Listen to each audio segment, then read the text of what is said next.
Hi hello నమస్తే అండి అందరికి ఈ రోజు కూడా సింపుల్ ఈజీ రెసిపీతో మేము ముందుకు వచ్చాను. నేను మీ Jyotsna. Welcome to my channel housewife kitchen creatives easy recipes. ఈ రోజు అయితే చిక్కుడుకాయ గ్రేవీ కర్రీ అండి. ఇది చపాతీలో పూరీలోకి రైస్లోకి అద్భుతంగా ఉంటుంది. బగారా రైస్ చేసామనుకోండి దాంట్లో కూడా చాలా బాగుంటుంది. ఒకసారి ఈ పద్ధతిలో మీరు తప్పకుండా ట్రై చేయండి. చాలా సింపుల్గా టేస్టీగా ప్రిపేర్ చేసుకుందాం. ఆలస్యం లేకుండా స్టార్ట్ చేసుకుందామండి. ఈ కర్రీ అయితే కుక్కర్లో అయితే బాగా వస్తుంది. ఒకవేళ మీరు గిన్నెలో చేయాలనుకుంటే మాత్రం చిక్కుడుకాయని ముందుగా కొంచెం ఉప్పు పసుపు వేసి ఉడకబెట్టి నీళ్లు తీసేసిన తర్వాత చేయాలి. నేనైతే ఇప్పుడు కుక్కర్లో చేస్తున్నాను కాబట్టి ఉడకబెట్టట్లేదండి, డైరెక్ట్ గా వేసేస్తున్నాను.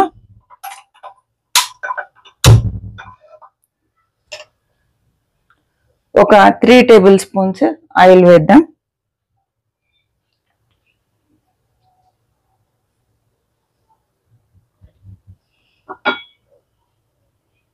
కొంచెం ఇలా స్ప్రెడ్ చేసుకుంటే చక్కగా కుక్కర్ అంతా వెడల్పుగా నూనె అయిపోయి మనం వేసే పోపు దినుసులు కానీ అన్నీ చక్కగా వేగుతాయండి. లేకపోతే ఒకే వైపు ఆయిల్ ఉండి సరిగా వేగవు. 1/2 కేజీ చిక్కుడుకాయ తీసుకున్నాండి. శుభ్రంగా కడిగి ఇలా ఒలిచి పెట్టాను. తర్వాత కూడా కొంచెం గోరువెచ్చటి నీళ్ళల్లో మళ్ళీ వేసి కడిగానండి. ఇలా రంధ్రాలు ఉన్నటువంటి గిన్నెలో వేసి తీసుకున్నాను. ఇలా వాటర్ అంతా తీసేయాలి. ఇది పక్కన పెట్టాను. ఒక 2 టమాటాలు చిన్న ముక్కలుగా కట్ చేశానండి. దూరగా ఉండాలి టమాటా, అప్పుడే కొంచెం పుల్లగా ఉండి టేస్ట్ బాగుంటుందండి. మరి పండినవి కూడా వేసుకోవచ్చు, పర్లేదు. కానీ నేను దూర టమాటాలు కొంచెం పెద్ద సైజు టమాటాలు 2 తీసుకొని ముక్కలు కట్ చేశాను. ఇక్కడ ఆయిల్ వేడైంది. ఇప్పుడు కొంచెము జీలకర్ర వేసుకుందాం. కొన్ని ఆవాలు వేస్తున్నా అండి. ఆవాలు జీలకర్ర చిట్పట్లాడుతున్నాయండి. ఉల్లిపాయ 1 తరిగానండి. కరివేపాకు 2 పచ్చిమిరపకాయలు ఇవి ఇందులో వేసేద్దాం.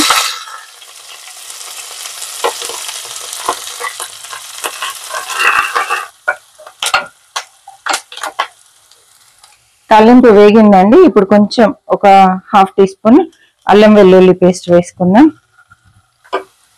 కొంచెమే వేసాను.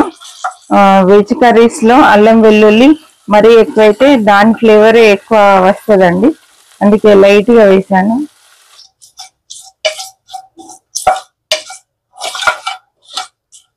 తాలింపు చక్కగా వేగిందండి. ఇప్పుడు ఇందులో పసుపు వేసుకుందాం. మనం ఒక 1/2 టీ స్పూన్ వరకు పసుపు వేస్తున్నా అండి. కారం కూడా తాలింపులో వేసుకుందాం. మీరు తినే దాన్ని బట్టి వేయండి. నేనైతే 1/2 టీ స్పూన్ వేస్తున్నా అండి కారం.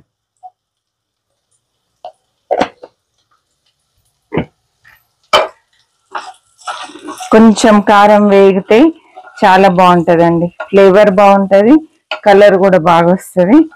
అందుకని కొంచెం తాలింపులో కారం వేపుతున్నాను.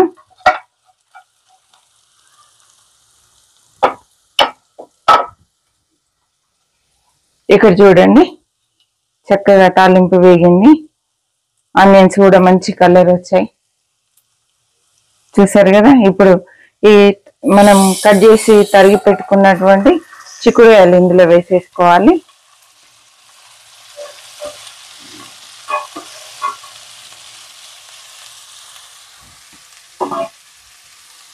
హై ఫ్లేమ్ లో పెట్టి ఫ్రై చేసుకోవాలండి.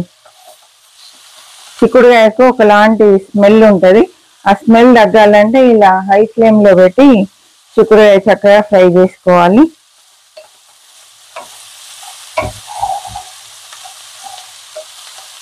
చిక్కుడుకాయ ఫ్రైడ్ రైస్ కూడా సూపర్ ఉంటుందండి.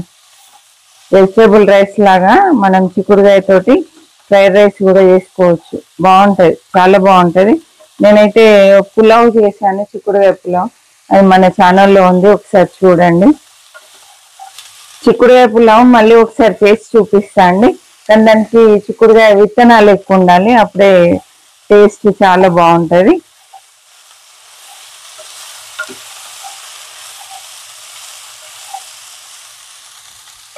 ఇది లైట్ గా ఫ్రై అయిన తర్వాత ఇప్పుడు ఇందులో మనం తరిగి పెట్టుకున్న టమాటాలు వేసేయాలండి.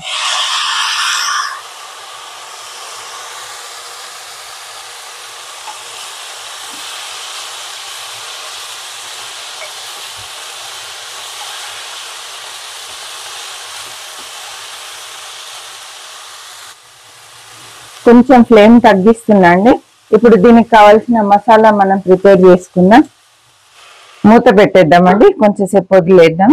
ఇప్పుడు మసాలా ప్రిపేర్ చేస్తానండి. వీటి కోసమని కొన్ని పల్లీలు వేంపానండి. ఇక్కడ చూడండి, చక్కగా వేంపి పెట్టుకోవాలి. కొంచెం కొబ్బరి, తర్వాత ఒక 2 ఎండుమిరపకాయలు నీళ్ళల్లో వేసి నానబెట్టాను. ఇదే వాటర్ ఇందులో పోసేసి మెత్తటి పేస్ట్ చేయాలండి. ఇందులో కొంచెం కసూరి మెంతి వేసుకోవాలి, కొంచెం ధనియాల పొడి అండి,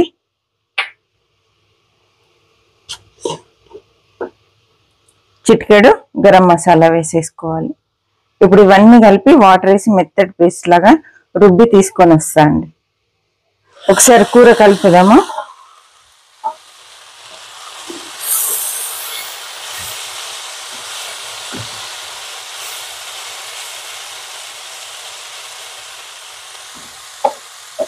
పూర్తిగా స్టవ్ తగ్గించానండి, సిమ్ లో పెట్టాను. మూత పెట్టేస్తున్నాను. చక్కగా టమాటా చిక్కుడుగాయ మగ్గితేనే టేస్ట్ బాగుంటదండి. అందుకే మనము కొంచెం 2 నిమిషాలు ఇలా ఫ్రై చేసుకున్నామంటే మంచి రుచి వస్తుంది కర్రీకి. ఇప్పుడైతే మసాలా మిక్సీ పడుతున్నా అండి.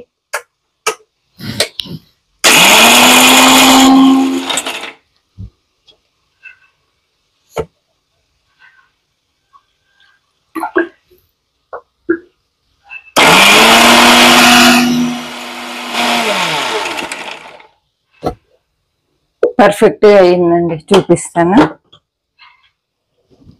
ఇక్కడ చూడండి ఎంత బాగా అయిందో.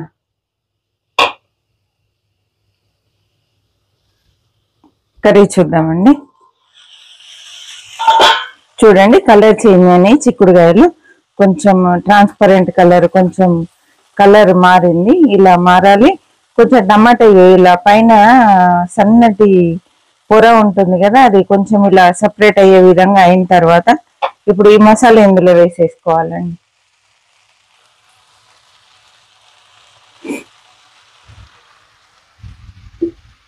కొన్ని వాటర్ వేస్తున్నా. నీళ్ళు మాత్రం చూసి వేసుకోండి, మరీ ఎక్కువ నీళ్ళు పట్టాయి. ఒక 1/2 కప్పు వాటర్ వేస్తున్నా అండి.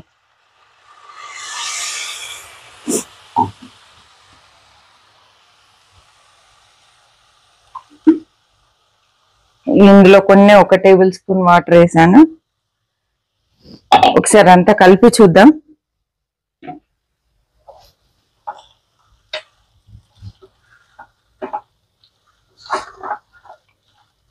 ఇంకా కొన్ని నీళ్ళు వేద్దాం.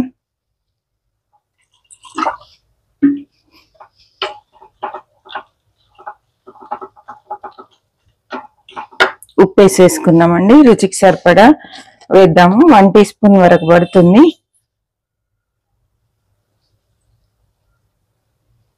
ఇంకొంచెం వేస్తున్నా అండి.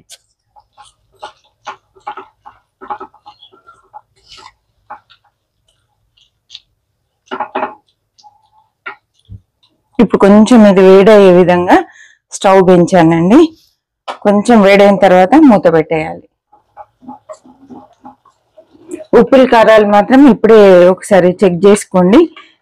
మీ రుచికి సరిపడా వేసుకోండి. కారం కానీ మసాలాలు కానీ మీరు ఏ విధంగా తింటారో ఆ విధంగా వేసుకోండి. ఇప్పుడైతే నేను కుక్కర్ మూత పెట్టేస్తున్నాను.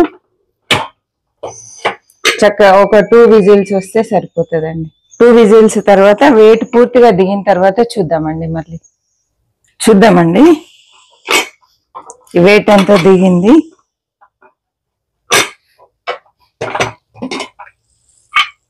సూపర్గా అయిందండి కర్రీ.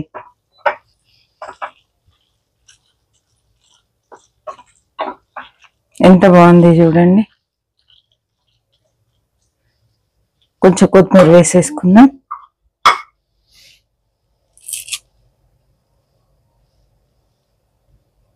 ఒక్కసారి స్టవ్ ఆన్ చేస్తా అండి.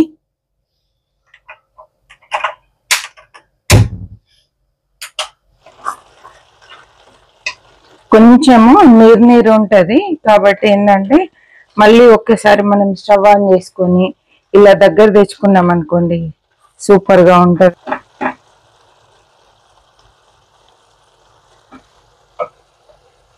స్టవ్ ఆఫ్ చేస్తున్నా అండి, సరిపోతుంది. కొంచెం లాస్ట్ లో ఎప్పుడు కానీ కుక్కర్ లో మనం కర్రీ చేసినప్పుడు కొంచెం సేపు మళ్ళీ స్టవ్ ఆన్ చేస్తే కర్రీకి మంచి టేస్ట్ వస్తుందండి. చూడండి ఎంత బాగుందో. ఈ కర్రీ చపాతీలోకి, రైస్ లోకి, పూరీలోకి సూపర్ గా ఉంటదండి. తప్పకుండా ట్రై చేయండి. బగారా రైస్ లో కూడా అద్భుతంగా ఉంటది. మీకు నచ్చింది అనుకుంటున్నానండి. నచ్చినట్లయితే తప్పకుండా లైక్ చేయండి. మీ ఫ్రెండ్స్ కి, రిలేటివ్స్ కి షేర్ చేయండి. మరి ఒక మంచి రెసిపీతో మళ్ళీ కలుద్దాం. అప్పటి వరకు సెలవండి. చివరి వరకు చూసినందుకు థ్యాంక్ యూ సో మచ్ అండి. కొత్తగా చూస్తున్న వాళ్ళు ప్రీవియస్ వీడియోస్ చూడండి. నచ్చితే బాగున్నాయి అనిపిస్తే అప్పుడు సబ్స్క్రైబ్ చేసి పక్కనే ఉన్న బెల్ ఐకాన్ ప్రెస్ చేసి అందులో ఆల్ అనే ఆప్షన్ సెలెక్ట్ చేయండి. నేను పెట్టే ప్రతి వీడియో మీకు నోటిఫికేషన్ రూపంలో రావడం జరుగుతుందండి. చూస్తున్న ప్రతి ఒక్కరు తప్పకుండా లైక్ చేయండి. ఓకే అండి, బాయ్ అండి.